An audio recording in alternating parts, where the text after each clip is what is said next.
ನಮಸ್ಕಾರ ಸ್ನೇಹಿತರೆ, ಹೇಗಿದ್ರೆ ಎಲ್ಲರೂ ಚೆನ್ನಾಗಿದ್ದಾರೆ ಅಂದ್ಕೊಂಡು ಸ್ನೇಹಿತರೆ. ಎಲ್ರಿಗೂ SPB ಮೀಡಿಯಾದ ಮತ್ತೊಂದು ವಿಡಿಯೋಗೆ ತಮಗೆಲ್ರಿಗೂ ಸುಸ್ವಾಗತ. ಸ್ನೇಹಿತರೆ, ಈ 2026ರ ಈ ವರ್ಷದಲ್ಲಿ ಜನವರಿ 20ರ ನಂತರ ತುಲಾ ರಾಶಿಯವರ ಜೀವನದಲ್ಲಿ ಏನೆಲ್ಲ ಬದಲಾವಣೆಗಳನ್ನು ಕಾಣಲಿದ್ದೀರಿ. ನಿಮ್ಮ ಜೀವನದ ವಿವಿಧ ಅಂಶಗಳಾದಂತಹ ವೃತ್ತಿ, ಆರೋಗ್ಯ, ವೈವಾಹಿಕ ಜೀವನ, ಆರ್ಥಿಕ ಸ್ಥಿತಿ, ಕೌಟುಂಬಿಕ ಜೀವನ ಮತ್ತು ಶಿಕ್ಷಣಕ್ಕೆ ಸಂಬಂಧಪಟ್ಟಂತೆಯೇ ಏನೆಲ್ಲ ಬದಲಾವಣೆಗಳನ್ನು ಈ ತುಲಾ ರಾಶಿಯವರು ನಿಮ್ಮ ಜೀವನದಲ್ಲಿ ಕಾಣಲಿದ್ದೀರಿ. ಹಾಗೆಯೇ ಯಾವುದರಲ್ಲಿ ಅದೃಷ್ಟ ಬರಲಿದೆ, ಯಾವ ವಿಷಯದಲ್ಲಿ ಬಹಳ ಎಚ್ಚರಿಕೆಯನ್ನು ವಹಿಸಬೇಕು, ಇರುವಂತಹ ಸಮಸ್ಯೆಗಳಿಗೆ ಸರಳ ಪರಿಹಾರಗಳೇನು ಎಂಬುದನ್ನು ಸಂಪೂರ್ಣವಾಗಿ ಇವತ್ತಿನ ಒಂದು ವಿಡಿಯೋದಲ್ಲಿ ತಿಳಿಸ್ಕೊಡ್ತಾ ಹೋಗ್ತಾನೆ ಸ್ನೇಹಿತರೆ.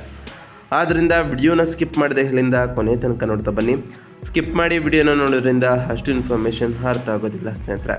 ಸೊ ಫಸ್ಟಿಂದ ಎಂಡ್ ತನಕ ವಿಡಿಯೋನ ವಾಚ್ ಮಾಡಿ. ಹಾಗೆ ನಮ್ಮ ಈ ವಿಡಿಯೋ ಇಷ್ಟ ಆಗಿತ್ತು ಅಂದರೆ ವಿಡಿಯೋಗೆ ಒಂದು ಲೈಕ್ ಮಾಡಿ. ಯಾರೇನು ನಮ್ಮ ಚಾನಲ್ನ ಸಬ್ಸ್ಕ್ರೈಬ್ ಮಾಡ್ಕೊಂಡಿಲ್ಲ ಅವರು ಈಗಲೇ ಸಬ್ಸ್ಕ್ರೈಬ್ ಮಾಡ್ಕೊಳ್ಳಿ. ಸಬ್ಸ್ಕ್ರೈಬ್ ಮಾಡ್ಕೊಂಡು ಪ್ರತಿನಿತ್ಯ ವಿಡಿಯೋನ ವಾಚ್ ಮಾಡ್ತಿರೋರಿಗೆ ಥ್ಯಾಂಕ್ ಯು ಸೊ ಮಚ್ ಅಂತ ಹೇಳ್ತಾ, ಇನ್ನು ತಡ ಮಾಡೋದು ಬೇಡ ಸ್ನೇಹಿತರೆ. ತುಲಾ ರಾಶಿಯವರಿಗೆ ಜನವರಿ ತಿಂಗಳಿನಲ್ಲಿ ಇರತಕ್ಕಂತಹ ಗ್ರಹ ಸಂಚಾರಗಳು ಹೇಗಿರಲಿದೆ ಎಂಬುದನ್ನು ಮೊದಲನೇದಾಗಿ ತಿಳ್ಕೊಳ್ತಾ ಬರೋಣ. ಮೊದಲನೇದಾಗಿ ಶನಿ ಗ್ರಹದ ವಿಚಾರಕ್ಕೆ ಬಂದ್ಬಿಡೋಣ. ಮೀನ ರಾಶಿಯ 6ನೇ ಮನೆಯಲ್ಲಿ ಈ ತಿಂಗಳು ಪೂರ್ತಿ ಶನಿಯು ಇರಲಿದ್ದಾರೆ ಸ್ನೇಹಿತರೆ.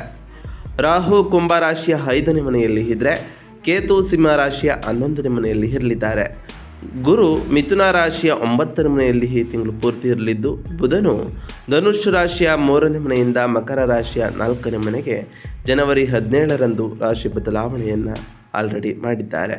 ಇನ್ನು ಶುಕ್ರ ಗ್ರಹದ ವಿಚಾರಕ್ಕೆ ಬರೋದಾದರೆ, ಧನುಷ್ ರಾಶಿಯ 3ನೇ ಮನೆಯಿಂದ ಮಕರ ರಾಶಿಯ 4ನೇ ಮನೆಗೆ ಜನವರಿ 13ರಂದು ಶುಕ್ರನು ರಾಶಿ ಬದಲಾವಣೆಯನ್ನು ಆಲ್ರೆಡಿ ಮಾಡಿದ್ದಾರೆ. ಇನ್ನು ಮಂಗಳ ಗ್ರಹದ ವಿಚಾರಕ್ಕೆ ಬಂದುಬಿಡೋಣ. ಧನುಷ್ ರಾಶಿಯ 3ನೇ ಮನೆಯಿಂದ ಮಕರ ರಾಶಿಯ 4ನೇ ಮನೆಗೆ ಅಂದರೆ ಜನವರಿ 16ರಂದು ರಾಶಿ ಬದಲಾವಣೆಯನ್ನು ಮಂಗಳರು ಕೂಡ ಮಾಡಿದ್ದಾರೆ ಆಲ್ರೆಡಿ ಸ್ನೇಹಿತರೆ. ಇನ್ನು ಸೂರ್ಯ ಗ್ರಹದ ವಿಚಾರಕ್ಕೆ ಬರೋದಾದರೆ, ಸೂರ್ಯನು ಧನುಷ್ ರಾಶಿಯ 3ನೇ ಮನೆಯಿಂದ ಮಕರ ರಾಶಿಯ 4ನೇ ಮನೆಗೆ ಜನವರಿ 14ರಂದು ಆಲ್ರೆಡಿ ಪ್ರವೇಶವನ್ನು ಮಾಡಿರೋ ಕಾರಣ ಸಾಕಷ್ಟು ಬದಲಾವಣೆಗಳನ್ನು ನಿಮ್ಮ ಜೀವನದಲ್ಲಿ ಕಾಣ್ತಾ ಬರ್ತೀರಿ. ಅದರಲ್ಲೂ ಈ ಎಲ್ಲ ಗ್ರಹಗಳ ಬದಲಾವಣೆಯು ನಿಮ್ಮ ಜೀವನದಲ್ಲಿ ಸಾಕಷ್ಟು ಬದಲಾವಣೆಗಳನ್ನು ತರಲಿದ್ದು, ಈ ಜನವರಿ ತಿಂಗಳು ವೇಗವಾಗಿ ಪ್ರಾರಂಭವಾಗ್ತದೆ. ನಿಮ್ಮ ಮನಸ್ಸು ಬಹಳಷ್ಟು ಸಕ್ರಿಯವಾಗಿರ್ತದೆ. ನೀವು ಅನೇಕ ಸಣ್ಣ ಕಾರ್ಯಗಳು, ಕರೆಗಳು, ಕಿರು ಪ್ರಯಾಣಗಳು ಮತ್ತು ಯೋಜನೆಗಳನ್ನು ನಿಭಾಯಿಸ್ತಾ ಹೋಗ್ತೀರಿ ಸ್ನೇಹಿತರೆ. ನಾನು ಸಾಕಷ್ಟು ಮಾಡ್ತಿದ್ದೇನೆ, ಆದರೆ ನನ್ನ ಮನಸ್ಸು ಇನ್ನೂ ನೆಲೆಗೊಂಡಿಲ್ಲ ಎಂದು ನಿಮ್ಮಲ್ಲಿ ಕೆಲವರಿಗೂ ಭಾವಿಸ್ಬೋದು. ಅದರಲ್ಲೂ ಈ ಜನವರಿ 20ರ ನಂತರ ನಿಮ್ಮ ಗಮನವು ಮನೆ, ಕುಟುಂಬ, ಸೌಕರ್ಯ ಮತ್ತು ಭಾವನಾತ್ಮಕ ಸ್ಥಿರತೆಯ ಕಡೆ ಬಲವಾಗಿ ಬದಲಾಗ್ತಾ ಹೋಗ್ತದೆ. ಗದ್ದಲಕ್ಕಿಂತ ಶಾಂತಿಯನ್ನು ನೀವು ಬಯಸ್ತಾ ಹೋಗ್ತೀರಿ. ನಿಮ್ಮ ಜೀವನವನ್ನು ಒಳಗಿನಿಂದ ಮರುಸಂಘಟಿಸಲು ನೀವು ಬಯಸ್ಬೋದು ಅಂತಲೇ ಹೇಳ್ಬೋದು. 9ನೇ ಮನೆಯಲ್ಲಿರುವಂತಹ ಗುರು ಮಾರ್ಗದರ್ಶನ, ಆಶೀರ್ವಾದ, ಹಿರಿಯರ ಮೂಲಕ ಅದೃಷ್ಟ ಮತ್ತು ಕಲಿಕೆಯನ್ನು ಬೆಂಬಲಿಸಲಿದ್ದಾರೆ. 6ನೇ ಮನೆಯಲ್ಲಿರುವಂತಹ ಶನಿ ಶಿಸ್ತನ್ನು ಕೂಡ ನೀಡಲಿದ್ದು, ಇದು ಅಡೆತಡೆಗಳನ್ನು ಗೆಲ್ಲಲು ಬಹಳಷ್ಟು ಸಹಾಯವನ್ನು ಮಾಡಲಿದೆ. ಆದರೆ ದಿನಚರಿಯನ್ನು ಸಹ ಬಯಸ್ತದೆ ಅಂತಲೇ ಹೇಳ್ಬೋದು.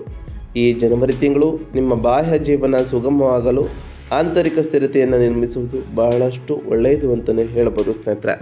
ಇನ್ನು ವೃತ್ತಿ ಮತ್ತು ಉದ್ಯೋಗದ ವಿಚಾರಕ್ಕೆ ಬರೋದಾದರೆ, ನಿಮ್ಮ ಕೆಲಸವು ಸಂವಹನ ಮತ್ತು ಸಮನ್ವಯವನ್ನು ಒಳಗೊಂಡಿರ್ತದೆ. ಈ ಟೈಮ್ನಲ್ಲಿ ನಿಮ್ಮಲ್ಲಿ ಕೆಲವರು ಸಭೆಗಳಲ್ಲಿ ಭಾಗವಹಿಸ್ಬೋದು, ಕಾರ್ಯಗಳನ್ನು ನಿಭಾಯಿಸ್ಬೋದು ಅಥವಾ ಕೆಲಸಕ್ಕಾಗಿ ಸ್ಥಳೀಯವಾಗಿ ಪ್ರಯಾಣಿಸ್ಬೋದು.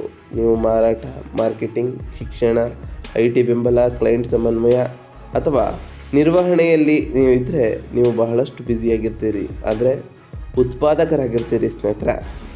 ಇನ್ನು ಈ ತಿಂಗಳ 20ರ ನಂತರ ಮನೆಗೆ ಸಂಬಂಧಪಟ್ಟಂತಹ ವಿಷಯಗಳು ನಿಮ್ಮ ಗಮನವನ್ನು ಸೆಳೆಯಬಹುದು.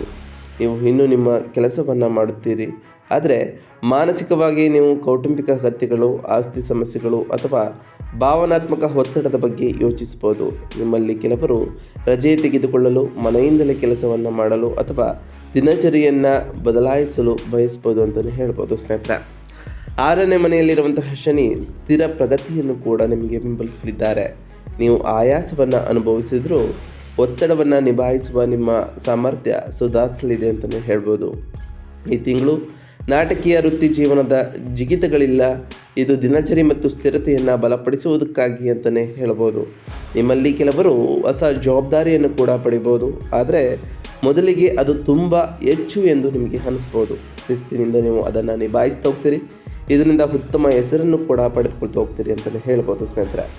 ಇನ್ನು ಸಲಹೆಯ ವಿಚಾರಕ್ಕೆ ಬರೋದಾದರೆ, ಒತ್ತಡವನ್ನು ವೈಯಕ್ತಿಕವಾಗಿ ಯಾವತ್ತೂ ತೆಗೆದುಕೊಳ್ಳಲಿಕ್ಕೆ ಹೋಗಬೇಡಿ. ನಿಮ್ಮ ದಿನಚರಿ ಸ್ಥಿರವಾದಾಗ ನಿಮ್ಮ ಕೆಲಸವೂ ಕೂಡ ಸುಗಮವಾಗ್ತದೆ. ಇದರಿಂದ ನಿಮ್ಮ ಪ್ರತಿಯೊಂದು ಕಾರ್ಯಗಳು ಕೂಡ ಯಾವುದೇ ಅಡೆತಡೆ ಇಲ್ಲದೆ ನೆರವೇರ್ತಾ ಬರ್ತದೆ ಸ್ನೇಹಿತರೆ. ಇನ್ನು ಹಣಕಾಸಿನ ವಿಚಾರದ ಬಗ್ಗೆ ಮಾತನಾಡ್ತಾ ಬರೋದಾದರೆ, ಹಣಕಾಸಿನ ವಿಷಯಗಳು ನಿರ್ವಿಸವಲ್ಲವೂ ಆಗಿರ್ತವೆ. ಆದರೆ ತಿಂಗಳ ಮಧ್ಯದ ನಂತರ ಮನೆಯ ಖರ್ಚುಗಳು ಹೆಚ್ಚಾಗ್ಬೋದು. ನಿಮ್ಮಲ್ಲಿ ಕೆಲವರು ರಿಪೇರಿ, ಪೀಠೋಪಕರಣಗಳು, ಸ್ಥಳಾಂತರ ಯೋಜನೆ ಅಥವಾ ಕುಟುಂಬದ ಸೌಕರ್ಯಕ್ಕಾಗಿ ಖರ್ಚುಗಳನ್ನು ಕೂಡ ಮಾಡ್ಬೋದು.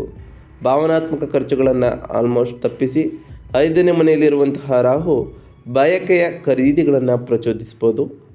ಮನರಂಜನೆ, ಮಕ್ಕಳ ಬೇಡಿಕೆಗಳು, ಐಷಾರಾಮಿ ಅಥವಾ ಆನ್ಲೈನ್ ಶಾಪಿಂಗ್, ನೀವು ಇದನ್ನು ನಿಯಂತ್ರಿಸಿದರೆ ಬಹಳಷ್ಟು ಉಳಿತಾಯ ಆಗಲಿದೆ. ಗುರು ಬುದ್ಧಿವಂತ ನಿರ್ಧಾರಗಳು ಮತ್ತು ಆಶೀರ್ವಾದಗಳನ್ನು ಬೆಂಬಲಿಸಲಿದ್ದಾರೆ. ನಿಮ್ಮಲ್ಲಿ ಕೆಲವರು ಹಿರಿಯರು ಮತ್ತು ಮಾರ್ಗದರ್ಶನ ಹಾಗೆ ಅದೃಷ್ಟದ ಅವಕಾಶದಿಂದ ಉತ್ತಮವಾದಂತಹ ಬೆಂಬಲವನ್ನು ಕೂಡ ಪಡಿಬೋದು. ಅದು ನಿಮ್ಮ ಹಣವನ್ನು ಉಳಿಸ್ತಾ ಹೋಗ್ತದೆ ಅಂತಲೇ ಹೇಳ್ಬೋದು ಸ್ನೇಹಿತರೆ. ಮನಸ್ಥಿತಿಗಾಗಿ ಅಲ್ಲ, ನಿಜವಾಗಿ ಅಗತ್ಯಕ್ಕಾಗಿ ಖರ್ಚನ್ನು ಮಾಡ್ತಾ ಬನ್ನಿ. ಇದು ನಿಮ್ಮನ್ನು ಬಹಳಷ್ಟು ಉತ್ತಮವಾಗಿ ಇರಲಿದೆ. ಉಳಿತಾಯ ಕೂಡ ಆಗಲಿದೆ. ಮುಂದಿನ ಭವಿಷ್ಯಕ್ಕೆ ಹಣವು ಉಳಿತಾಯವಾಗಲಿದೆ ಅಂತಲೇ ಹೇಳ್ಬೋದು. ಇನ್ನು ಕುಟುಂಬ ಮತ್ತು ಸಂಬಂಧಗಳ ವಿಚಾರಕ್ಕೆ ಬರೋದಾದರೆ, ಕೌಟುಂಬಿಕ ಜೀವನದಲ್ಲಿ ಸಂಬಂಧಗಳು ಭಾವನಾತ್ಮಕವಾಗಿ ಪ್ರಮುಖವಾಗ್ತಾ ಹೋಗ್ತವೆ. ನೀವು ಕುಟುಂಬದಿಂದ ಹೆಚ್ಚು ಉಷ್ಣತೆ ಮತ್ತು ಅರ್ಥ ಮಾಡಿಕೊಳ್ಳುವಿಕೆಯನ್ನು ಬಯಸ್ಬೋದು. ಒಂದು ವೇಳೆ ಅದು ನಿಮಗೆ ಸಿಗ್ತಿದ್ರೆ ನೀವು ಮೌನವಾಗ್ಬೋದು ಅಥವಾ ಆಂತರಿಕವಾಗಿ ಅಸಮಾಧಾನಗೊಳ್ಳಬಹುದು ಸ್ನೇಹಿತರೆ. ಅದರಲ್ಲೂ ಈ ಜನವರಿ 16ರ ನಂತರ 4ನೇ ಮನೆಗೆ ಬರುವಂತಹ ಕುಜ ಕೋಪವನ್ನು ಕೂಡ ಉಂಟು ಮಾಡ್ಬೋದು. ಸಣ್ಣ ಸಮಸ್ಯೆಗಳು ದೊಡ್ಡದಾಗಿ ಕಾಣಿಸ್ಬೋದು. ಅದರಿಂದ ತಾಯಿ ಅಥವಾ ಕುಟುಂಬದೊಂದಿಗೆ ವಾದಗಳನ್ನು ತಪ್ಪಿಸಿ ಮತ್ತು ತಕ್ಷಣ ಪ್ರತಿಕ್ರಿಯೆಯನ್ನು ನೀಡಲಿಕ್ಕೆ ಹೋಗಬೇಡಿ. ಪ್ರೀತಿಯ ವಿಷಯಗಳಲ್ಲಿ 5ನೇ ಮನೆಯಲ್ಲಿರುವಂತಹ ರಾಹು ತೀವ್ರತೆಯನ್ನು ಸೃಷ್ಟಿಸುತ್ತಾರೆ. ಬಲವಾದಂತಹ ಆಕರ್ಷಣೆ, ಬಲವಾದ ನಿರೀಕ್ಷೆಗಳು ಮತ್ತು ಕೆಲವೊಮ್ಮೆ ಗೊಂದಲಗಳು. ಹಾಗೆ ನೀವು ಸಂಬಂಧದಲ್ಲಿದ್ದರೆ ಸಂವಹನವು ಕೂಡ ಸ್ಪಷ್ಟವಾಗಿ ಇಡಬೇಕಾಗಿರ್ತದೆ. ನಿಮ್ಮಲ್ಲಿ ಕೆಲವರು ಕೌಟುಂಬಿಕ ಕಾರ್ಯಕ್ರಮದಲ್ಲಿ ಭಾಗವಹಿಸ್ಬೋದು ಅಥವಾ ಮನೆ ಆಸ್ತಿಗೆ ಸಂಬಂಧಪಟ್ಟಂತಹ ಸುದ್ದಿಗಳನ್ನು ಪಡಿಬೋದು. ಮನೆಯಲ್ಲಿನ ಶಾಂತಿಯೇ ಈ ತಿಂಗಳು ನಿಮ್ಮ ಅತಿದೊಡ್ಡ ಶಕ್ತಿಯಾಗಲಿದ್ದು, ಇದರಿಂದ ಸಾಕಷ್ಟು ಬದಲಾವಣೆಗಳನ್ನು ಕಾಣ್ಬೋದಾಗಿದೆ ಅಂತಲೇ ಹೇಳ್ಬೋದು ಸ್ನೇಹಿತರೆ. ಇನ್ನು ಆರೋಗ್ಯದ ವಿಚಾರಕ್ಕೆ ಬರೋದಾದರೆ, ದಿನಚರಿಯನ್ನು ಪಾಲಿಸ್ಕೊಳ್ತಾ ಬನ್ನಿ. ಆರೋಗ್ಯವು ಕೂಡ ಸುಧಾರಿಸ್ತಾ ಬರ್ತದೆ. 6ನೇ ಮನೆಯಲ್ಲಿರುವಂತಹ ಶನಿ ಚೇತರಿಸಿಕೊಳ್ಳಲು ಮತ್ತು ಸಮಸ್ಯೆಗಳನ್ನು ಎದುರಿಸಲು ಸಹಾಯವನ್ನು ಕೂಡ ಮಾಡಲಿದ್ದಾರೆ. ಆದರೆ ನೀವು ಶಿಸ್ತನ್ನು ಅನುಸರಿಸಿದರೆ ಮಾತ್ರ ಅದು ನಿಮಗೆ ಸಹಾಯವನ್ನು ಮಾಡಲಿದೆ. ಒತ್ತಡವು ಜೀರ್ಣಕ್ರಿಯೆ, ನಿದ್ರೆ ಮತ್ತು ಮೈಕೈ ನೋವಿನ ಮೇಲೆ ಪರಿಣಾಮವನ್ನು ಬೀರ್ಬೋದು. ತಿಂಗಳ ಮಧ್ಯದ ನಂತರ ಭಾವನಾತ್ಮಕ ಒತ್ತಡವು ಆರೋಗ್ಯದ ಮೇಲೆಯೂ ಕೂಡ ಪರಿಣಾಮವನ್ನು ಬೀರ್ಬೋದು ಸ್ನೇಹಿತರೆ.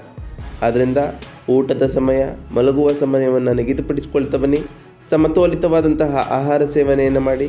ನಿಮ್ಮ ದೈನಂದಿನ ಜೀವನದಲ್ಲಿ ವ್ಯಾಯಾಮ ಮತ್ತು ಧ್ಯಾನವನ್ನು ಕಡ್ಡಾಯಗೊಳಿಸಿ. ಹಾಗೆ ನಿಮ್ಮ ಶಕ್ತಿ ಸ್ಥಿರವಾಗ್ತಾ ಬರ್ತದೆ ಅಂತಲೇ ಹೇಳ್ಬೋದು. ಇನ್ನು ವ್ಯಾಪಾರ ಮತ್ತು ವ್ಯವಹಾರದ ವಿಚಾರಕ್ಕೆ ಬಂದುಬಿಡೋಣ. ವ್ಯಾಪಾರ ಮಾಡುವಂತಹ ಈ ರಾಶಿಯ ಜನರಿಗೆ ವ್ಯಾಪಾರ ಮಾಲೀಕರು ಸಂವಹನ ಮತ್ತು ನೆಟ್ವರ್ಕಿಂಗ್ ಮೂಲಕ ಉತ್ತಮವಾದಂತಹ ಪ್ರತಿಕ್ರಿಯೆಯನ್ನು ಕಾಣ್ಬೋದಾಗಿದೆ. ಲಾಭಗಳು ಕೂಡ ಉತ್ತಮ ರೀತಿಯಲ್ಲಿ ಬರ್ತಿದೆ. ಮಾರ್ಕೆಟಿಂಗ್ ಇರ್ಬೋದು, ಪ್ರಚಾರ ಅಥವಾ ಸ್ಥಳೀಯ ಸಂಪರ್ಕಗಳು ಉತ್ತಮವಾದ ಫಲಿತಾಂಶಗಳನ್ನು ನಿಮಗೆ ತರಲಿದೆ. ಅದರಲ್ಲೂ ಈ ತಿಂಗಳ ಮಧ್ಯದ ನಂತರ ಗಮನವು ಆಂತರಿಕ ನಿರ್ವಹಣೆ ಮತ್ತು ಸ್ಥಿರತೆಯತ್ತ ಬದಲಾಗ್ತಾ ಹೋಗ್ತದೆ. ಅಪಾಯಕಾರಿ ವಿಸ್ತರಣೆಯನ್ನು ತಪ್ಪಿಸ್ತಾ ಬನ್ನಿ. ಸುಗಮ ವಿತರಣೆ ಮತ್ತು ಗ್ರಾಹಕರ ತೃಪ್ತಿಯತ್ತ ಗಮನವನ್ನು ಹರಿಸ್ತಾ ಬನ್ನಿ ಸ್ನೇಹಿತರೆ. ಮೊದಲು ವ್ಯವಸ್ಥೆಯನ್ನು ಸುಧಾರಿಸಿ ನಂತರ ವಿಸ್ತರಣೆಯನ್ನು ಮಾಡಿ ಅಂತಲೇ ಹೇಳ್ಬೋದು. ಇನ್ನು ವಿದ್ಯಾರ್ಥಿಗಳ ವಿಚಾರಕ್ಕೆ ಬಂದುಬಿಡೋಣ. ವಿದ್ಯಾರ್ಥಿಗಳಿಗೆ ಈ ಜನವರಿ ತಿಂಗಳು ಸಕ್ರಿಯ ಮನಸ್ಸಿನ ಕಾರಣದಿಂದಾಗಿ ವಿದ್ಯಾರ್ಥಿಗಳು ಮೊದಲ ವಾರದಲ್ಲಿಯೇ ಗಮನವನ್ನು ಕಳೆದುಕೊಂಡಿರ್ತೀರಿ. ಅದರಲ್ಲೂ ಈ ತಿಂಗಳ 20ರ ನಂತರ ಅಧ್ಯಯನದ ವಾತಾವರಣವು ಶಾಂತವಾಗಿದ್ದರೆ ನಿಮ್ಮ ಏಕಾಗ್ರತೆ ಸುಧಾರಿಸಲಿದೆ. ಅದರಿಂದ ಬಹಳಷ್ಟು ಶಾಂತವಾಗಿ ಇರಿ. ಪುನರಾವರ್ತನೆಯನ್ನು ಮಾಡ್ಕೊಳ್ತಾ ಬನ್ನಿ. ಪರಿಕಲ್ಪನೆ ಸ್ಪಷ್ಟತೆಗೆ ಇದು ಉತ್ತಮವಾದಂತಹ ತಿಂಗಳಾಗಿರೋದ್ರಿಂದ ನೀವು ಓದಿನಲ್ಲಿ ಉತ್ತಮವಾದಂತಹ ಯಶಸ್ಸನ್ನು ಕೂಡ ಕಾಣ್ಬೋದು.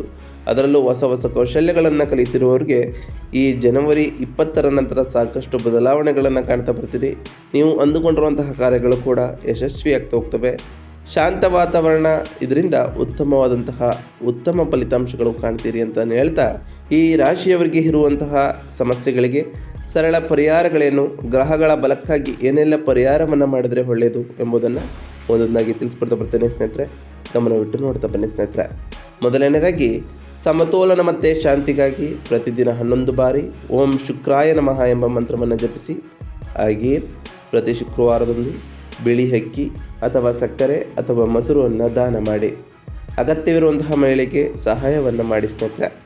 ನಿಮ್ಮ ಮನೆಯನ್ನು ಸ್ವಚ್ಛವಾಗಿ ಮತ್ತು ಶಾಂತವಾಗಿ ಇರಿಸಿಕೊಳ್ಳಿ. ಕಸವನ್ನು ತೆಗೆದುಹಾಕುವುದು ಈ ತಿಂಗಳು ತುಂಬ ಪರಿಣಾಮಕಾರಿಯಾಗಿರಲಿದೆ ಅಂತಲೇ ಹೇಳ್ಬೋದು.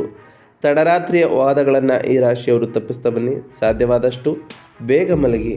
ಮನಸ್ಸಿನ ಶಾಂತಿಗಾಗಿ ಸಂಜೆ ಮನೆಯಲ್ಲಿ ತುಪ್ಪದ ದೀಪವನ್ನು ಹಚ್ಚುತ್ತಾ ಬನ್ನಿ ಸ್ನೇಹಿತರೆ. ಪ್ರತಿ ಶುಕ್ರವಾರದಂದು ತಾಯಿ ಜಗನ್ಮಾತೆಯಾದಂತಹ ಲಕ್ಷ್ಮೀದೇವಿಗೆ ಪೂಜೆಯನ್ನು ಸಲ್ಲಿಸಿ. ಲಕ್ಷ್ಮೀದೇವಿಗೆ ಪ್ರಿಯವಾಗಿರುವಂತಹ ಬಿಳಿ ಹೂಗಳನ್ನು ಅರ್ಪಿಸಿ ಪೂಜೆಯನ್ನು ಸಲ್ಲಿಸೋದರಿಂದ ನಿಮ್ಮ ಜೀವನದಲ್ಲಿ ಸಾಕಷ್ಟು ಬದಲಾವಣೆಗಳನ್ನು ಕಾಣ್ತಾ ಬರ್ತೀರಿ. ನೀವು ಅಂದುಕೊಂಡಿರುವಂತಹ ಕಾರ್ಯಗಳು ಕೂಡ ಯಾವುದೇ ಅಡೆತಡೆ ಇಲ್ಲದೆ ನೆರವೇರ್ತಾ ಬರ್ತದೆ ಸ್ನೇಹಿತರೆ. ಪ್ರತಿ ಶನಿವಾರದಂದು ಓಂ ಶಂ ಶನೈಶ್ವರಾಯ ನಮಃ ಎಂಬ ಮಂತ್ರವನ್ನು ಜಪಿಸಿ. ಇದರಿಂದ ಆ ಶನಿದೇವರ ಕೃಪೆಗೂ ಕೂಡ ನೀವು ಪಾತ್ರರಾಗ್ತೀರಿ. ಹಾಗೆಯೇ ನಿಮಗೆ ಸಾಧ್ಯವಾದರೆ ಶನಿದೇವರ ದೇವಾಲಯಕ್ಕೆ ತೆರಳಿ ಶನಿದೇವರಿಗೆ ಪ್ರಿಯವಾಗಿರುವಂತಹ ಕಪ್ಪು ಎಳ್ಳಿನ ಬತ್ತಿಯನ್ನು ಹಚ್ಚುತ್ತಾ ಬನ್ನಿ ಸ್ನೇಹಿತರೆ. ಪ್ರತಿ ಗುರುವಾರದಂದು ಓಂ ಗುರುಭ್ಯೋ ನಮಃ ಎಂಬ ಮಂತ್ರವನ್ನು ಜಪಿಸೋದ್ರಿಂದ ಆ ಗುರುದೇವರ ಆಶೀರ್ವಾದವೂ ಕೂಡ ಸಿಗಲಿದ್ದು ನಿಮ್ಮ ಜೀವನದಲ್ಲಿ ಸಾಕಷ್ಟು ಬದಲಾವಣೆಗಳನ್ನು ಕಾಣ್ತಾ ಬರ್ತೀರಿ. ಕೆಲಸಕ್ಕೆ ಹೊರಡುವ ಮೊದಲು ಹಳದಿ ಬಣ್ಣದ ತಿಲಕವನ್ನು ಇಟ್ಟು ಮನೆಯಿಂದ ಹೊರಡಿ ಅಂತಲೇ ಹೇಳ್ಬೋದು ಸ್ನೇಹಿತರೆ. ನಾವು ತಿಳಿಸ್ಕೊಟ್ಟಿರುವಂತಹ ಈ ಎಲ್ಲ ಸರಳ ಪರಿಹಾರಗಳನ್ನು ಈ ರಾಶಿಯವರು ಮಾಡಿದ್ದೇ ಆದರೆ ನಿಮ್ಮ ಜೀವನದಲ್ಲಿ ಸಾಕಷ್ಟು ಬದಲಾವಣೆಗಳನ್ನು ಕಾಣ್ತಾ ಬರ್ತೀರಿ. ನೀವು ಅಂದುಕೊಂಡಿರುವಂತಹ ಕಾರ್ಯಗಳು ಕೂಡ ಯಾವುದೇ ಅಡೆತಡೆ ಇಲ್ಲದೆ ನೆರವೇರ್ತಾ ಬರ್ತದೆ ಸ್ನೇಹಿತರೆ. ಇದಾಗಿತ್ತು ಇವತ್ತಿನ ಒಂದು ವಿಡಿಯೋ ಸ್ನೇಹಿತರೆ. ವಿಡಿಯೋ ಇಷ್ಟಾಗಿತ್ತು ಅಂದರೆ ವಿಡಿಯೋಗೆ ಒಂದು ಲೈಕ್ ಮಾಡಿ. ಯಾರೇನೂ ನಮ್ಮ ಚಾನಲ್ನ ಸಬ್ಸ್ಕ್ರೈಬ್ ಮಾಡ್ಕೊಂಡಿಲ್ಲ ಅವರು ಈಗಲೇ ಸಬ್ಸ್ಕ್ರೈಬ್ ಮಾಡ್ಕೊಳ್ಳಿ. ಸಬ್ಸ್ಕ್ರೈಬ್ ಮಾಡಿಕೊಂಡು ಪ್ರತಿನಿತ್ಯ ವಿಡಿಯೋನ ವಾಚ್ ಮಾಡ್ತಿರೋರಿಗೆ ಥ್ಯಾಂಕ್ ಯು ಸೋ ಮಚ್ ಅಂತ ಹೇಳ್ತಾ, ಹಾಗೆ ಕಮೆಂಟ್ನಲ್ಲಿ ಓಂ ಶನೈಶ್ವರಾಯ ನಮಃ, ಓಂ ಗುರುಭ್ಯೋ ನಮಃ, ಓಂ ಲಕ್ಷ್ಮೀನಾರಾಯಣಾಯ ನಮಃ ಎಂದು ಕಮೆಂಟ್ ಮಾಡಿ ಸ್ನೇಹಿತರೆ. ಆ ಶನಿದೇವರು, ಗುರುದೇವ, ಲಕ್ಷ್ಮೀನಾರಾಯಣ ನಿಮಗೆ ಆಯುಷ್ಯ ಆರೋಗ್ಯ ಸಮೃದ್ಧಿಗಳನ್ನು ಕೊಟ್ಟು ಕಾಪಾಡಲಿ. ನೀವು ಅಂದುಕೊಂಡಿರುವಂತಹ ಕಾರ್ಯಗಳು ಯಾವುದೇ ಅಡೆತಡೆ ಇಲ್ಲದೆ ನೆರವೇರಲಿ ಅಂತ ದೇವರಲ್ಲಿ ಕೇಳ್ಕೊಳ್ತಾ ಇವತ್ತಿನ ಒಂದು ವಿಡಿಯೋನ ಮುಗಿಸ್ತಿದ್ದೀನಿ ಸ್ನೇಹಿತರೆ. ಸಿಗ್ತೀನಿ ಮತ್ತೊಂದು ವಿಡಿಯೋದೊಂದಿಗೆ. Thank you for watching.